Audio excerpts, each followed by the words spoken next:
প্রিয় নবম ও দশম শ্রেণীর শিক্ষার্থী বন্ধু, তোমাদের গণিত বইয়ে যে ধারাবাহিক আলোচনা হচ্ছে তারই ধারাবাহিকতায় 14 নম্বর করে দেখানো হবে। এখানে 14 নম্বর বলছে x square plus 10x plus 24 কে দুইটি বর্গের বিয়োগরূপে প্রকাশ করা হলো।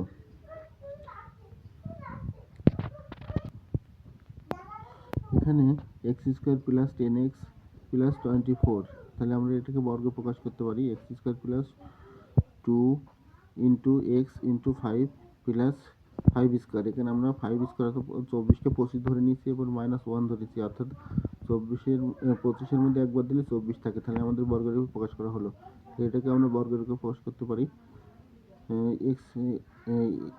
X plus 5 whole square minus 1 square, অর্থাৎ যা রাশি দুইটি বিয়োগফল রূপে প্রকাশ করা যায়। এটি আমাদের কাঙ্ক্ষিত অ্যান্সার হবে x plus 5 square minus 1 square, x plus 5 whole square minus 1 square.